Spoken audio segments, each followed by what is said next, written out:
back. Welcome back to Beyond the Signs podcast. I'm your host, co-host, Omar Hamouda. Always get that wrong. And I'm your fellow co-host, Kira Lee. And today we are going to be talking about When should you be taking paid work / unpaid work and why? it's a topic that I really want to get into because I feel like a lot of people kind of take this more lightly than it should be. And with that being said, why don't you start us off with the unpaid work? I think that's a great place to start. Because we are going to be talking about our different opinions on the subject, I think. And they're for different reasons, right? So the reason that I would say taking unpaid work isn't always a negative thing and shouldn't always have a negative connotation attached to it is because of how important, especially in the industry today, how important connections are and networking and being at the right place at the right time. I think all of that plays such a huge part in why people get some of these really big opportunities and why they get to be in the spaces that they are in because, they put in the work and they may have done a few unpaid gigs to be in the atmosphere that they wanted to be in, right? So, a great example of this is especially in music photography and in artist photography.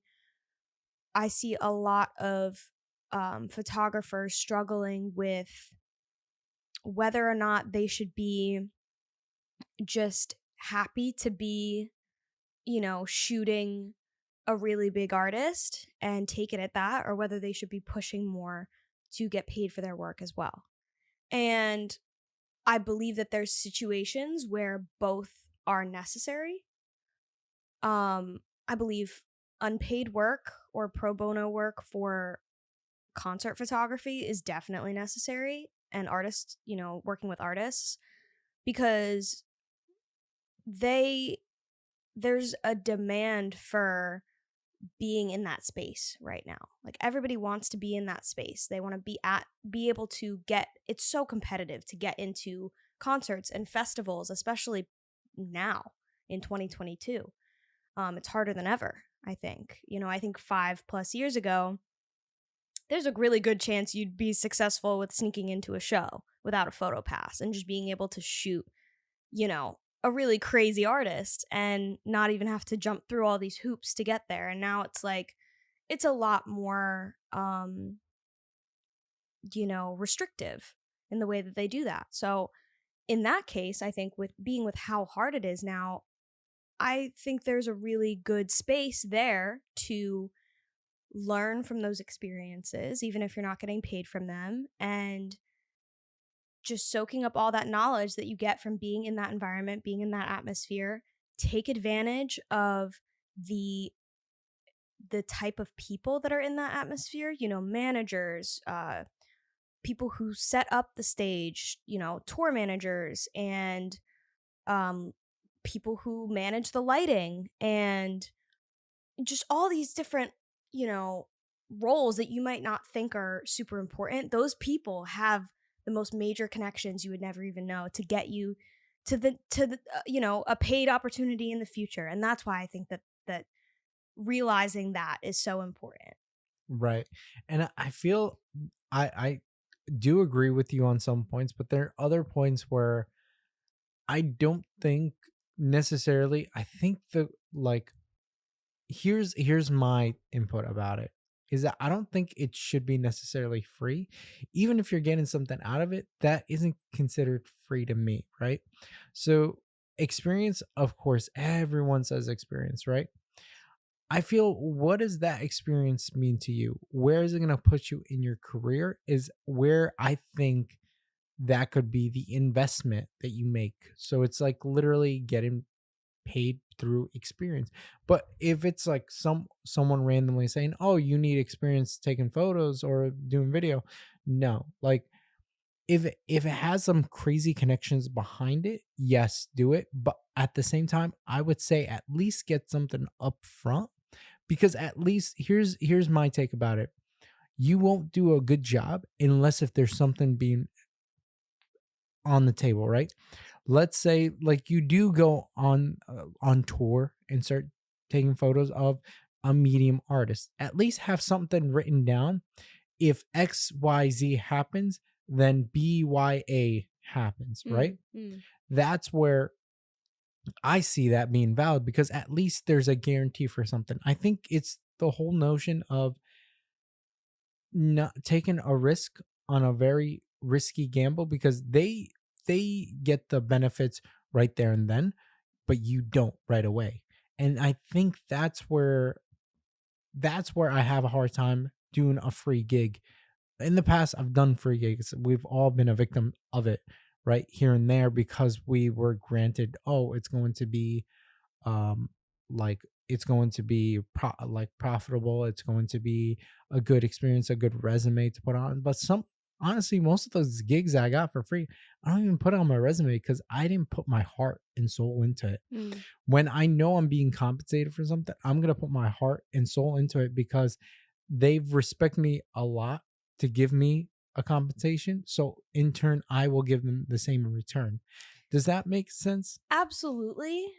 I think that because of the the fact that we're talking so specifically about certain types of photography, there's a lot of major differences there, right? So, um, you know, my whole thing was that obviously if you are a well-established concert photographer, right? And that's what you do. That is what you base your whole career around. Obviously, I would not say to still be taking unpaid work in exchange for experience. It all depends on whether that experience is valuable to you. Like you said, whether it's going to lead you somewhere or not, whether you think that it's, valuable. So if I hit somebody up to shoot a certain concert at a certain venue, say I hit up the manager of the artist, right? If it's an artist I admire, for example, and that I would really love to be in a room with and hopefully have a small conversation with, connect with on some level to where they remember my face and my work becomes more valuable to them because there's a face attached to it and there's personality attached to that. And if I can create that connection for myself, then that's amazing. But that's what I'm saying. It all depends on what you yourself are able to do with that experience, right? I feel that point is valid, but like here's the thing. Like you went into a topic about, like, I want to emphasize the whole point of hitting up an artist that you want to work with, right? Mhm.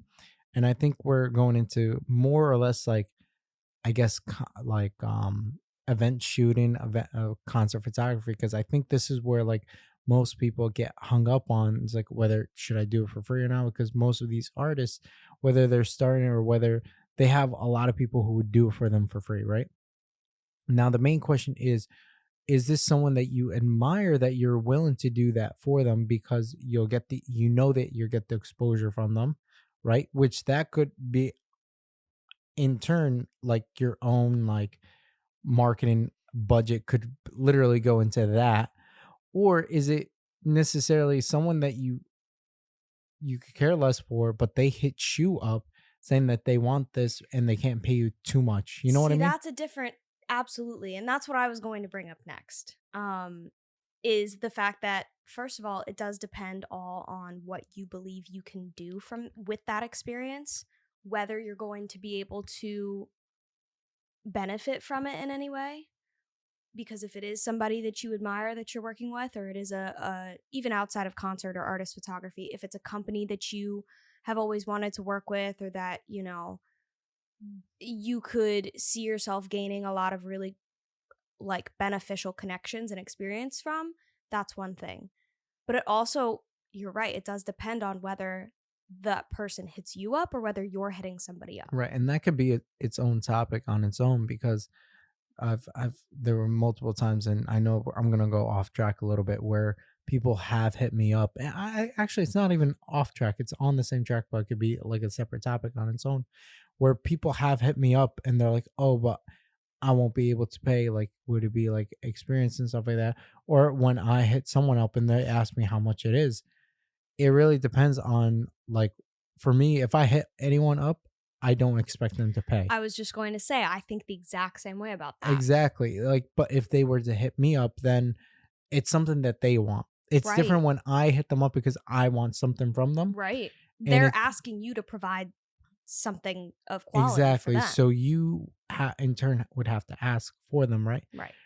And then here's also the other interesting thing is about when I actually do free gigs or not. And I actually do free gigs when it depends on what it is. Like like there's this one in a proposal shoot that I got hit up for, and I was like, you know what, I'll just do it because, like, one, I'm literally going to be there for like 10 minutes, so like I don't see it of any value for me to like, and it's a special moment that I can capture for you easily, grab that for you, and like there's an expense for you that's gone and that you can put into other things for that. Like there are certain things like I will let go because like I'm fruitful in other places.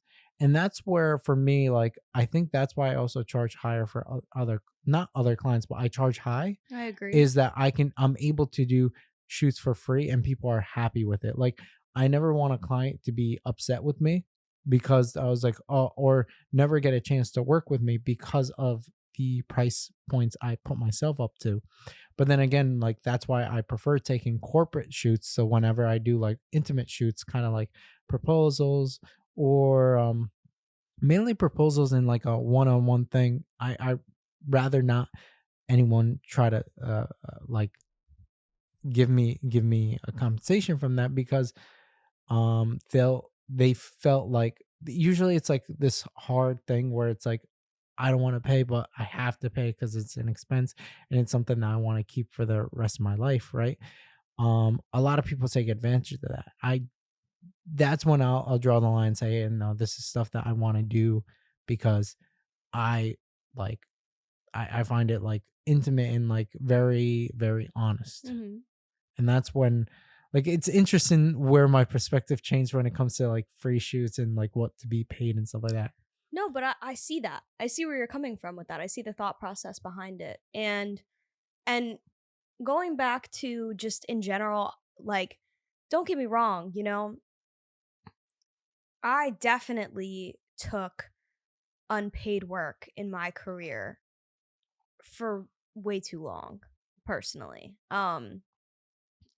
For years, honestly, when I first started out. And I think a lot of it was because I underestimated myself because I was in high school. And I thought, I'm a high schooler. I can only be so good.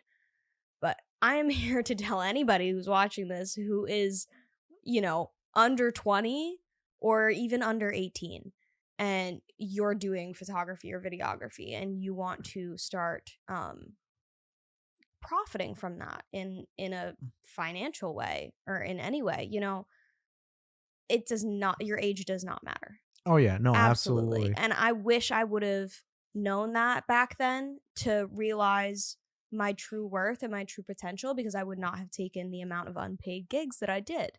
And that's a really important lesson and that's something that I can now give advice about and kind of, that's why we're talking about the fact that there's definitely certain situations where you realize that the experience is beneficial enough for you to take that job unpaid. But there are a lot of instances where, you know, it's not worth it Oh no, absolutely. Like in for any example, way. corporate they Right. have the budget for stuff like that Exactly. and they expect to pay that. So don't be shy. Hmm. And that's where I like um excel the most because I rather do corporate shoots for a living and like film work for them because in turn like I'll be able to give back. It's sort of like give back to the community, like if it's like a friend of mine who wants like an engagement shoot or something like that, I'll give it to them for like no extra cost. At least I don't have to give them a wedding present at the end of the day, Right. you And know? cuz and the other part of it is that is because we're still so passionate about what we do that we don't mind doing that for, whether it be a stranger where we're really just compelled by their story or whether it's a close friend. Absolutely. Like I still take collaborative work on Instagram when someone hits me up. Right. It just really depends if like one, if I vibe with them, or two, like depends how they approached me. Mhm. Like it's interesting because if someone approaches me saying like, "Oh, like I want to pay you for like the photography work you do because you're great at it," sometimes I wouldn't charge them because like to me like I like to work with like new people, right? And you can tell that they value your work by the way Right, that they approached you. right. But then like I'll get the hit ups where it's like, "Yo, we should collab one day." I'm like, "Okay, bet." Like, but like What are you uh, bringing to the table here? exactly, If we're gonna exactly. be It's like, yo, collaborating, like it's a collaborative effort. at least show me the effort that you like my work. You know, Right. like it's funny because like Like, as why soon me? yeah, because like you Of have all those friends people. who like hit you up and like, yo, like I see you do photography nowadays. Like, yo, we should link up, blah blah blah. I'm like, yeah, we should link up, and then I never link up with them, right? Mhm. But when there's someone who like is passionate about what you do, like that's the great part, you Mhm. know? And like that's why like I don't mind like I'll try to look through my like requests, although I like have a lot of them. I try to go through them and see like who would want to collab with me or not, Mhm. right? Or if someone has like sort of like usually I get advice of like the question of how do I edit my photos, or how do I do this, how do I do that, and I'll answer it like, hey, this is what you do, and then I'll send them a preset or something like that. I'm like, the preset won't help you that much, you just need to know how to use it, Mhm. but I'll still send it to them. And because of the fact like it gives them a push forward to know that there's people looking out for them and that you shouldn't take unpaid gigs, but at the same time know your worth, Mhm. right? Which is not what the episode is about. It's about whether to take unpaid or paid gig, and Mhm. it's always better to take paid gig depending on the situation. Yeah, and it obviously depends on the market because in portrait photography, the amount of unpaid gigs that I've taken where I see such a clear difference in how that person communicates with me, you know, all of the unpaid gigs seem to be the people who are the most impatient afterwards for the photos Oh, and the absolutely. most um nitpicky about the content that was created or the photos that were taken, the way that they were shot, the way they were edited. And it always seems to be the unpaid client or the unpaid collaboration Oh, absolutely. where they're the most You know what's picky, really and funny? it's hilarious. I've done this to one person who I collabed with, and I'm not gonna mention their name, but like um they reached out to me. I said, okay, let's collab, and we collabed and stuff. And at the end, they were like literally maybe like 2 hours, like, oh, can you send me the photo like tonight? I'm like, I didn't edit them yet, like it's gonna take me some time. They're like, no, it's very easy to edit and stuff like that. I'm like, all right. So I did a quick thing, right? Just sent it to her. Like literally she circled every single thing and told me, can you fix these that, right? What I did was I sent back the same photo she sent me, the circled, with price tags on it. You want me to do that? $10. If you want me to do that, Mhm. $50. If you want me to do that, I'll do, and That's literally incredible. she's like, well, she's like, how dare you? I'm like, how dare I? How dare you ask me to like one, edit that same night we just took it, and two, tell me to fix all these things like as if like, And that was an unpaid gig, huh? yeah, Oh that my was, it was supposed to be a collaboration. But like I ended up like like switching the narrative. They ended up taking the photo I still edited for them and like use it, but at the same time I wasn't, I didn't appreciate the fact that like I got an attitude like that. So just that's also another like little story just for people out there, like don't be afraid to actually speak up afterwards, but do in Yes. a respectful manner, right? I know that might have sounded a little bit very like pushbackish, but at the same time, do in a very respectful manner and just say, hey, um, I I didn't charge you for any of it. Please understand, like it's gonna take me some time. If you like me to send it to you as sooner, it's going to be this, Mhm. just because I have other work that I do. And I think that's the point that I definitely want to make clear with collaborative work is that you should only be collaborating, like we said, with people who realize your value and admire your work or have some sort of interest in your work.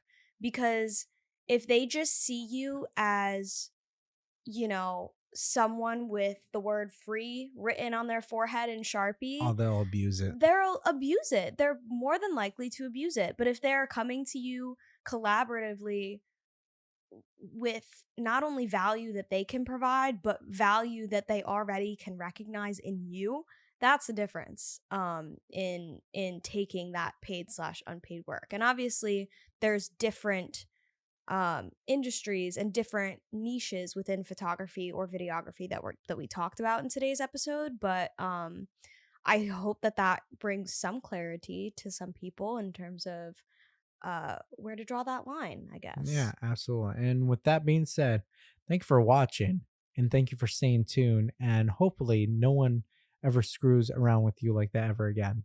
All right. Agreed. And It's with not that, fun. hit the subscribe button, hit the like button, and hit the notification button to know when we do post, which we usually post on Mondays and Thursdays from now on. And with that, the Instagram handle is up here, the Twitter handle, and the Facebook. The Facebook is there. I checked. You don't It's have up. to Yep. worry about it. But anyway, have a great night. Have a great morning wherever you are, and we'll see you next time. See ya.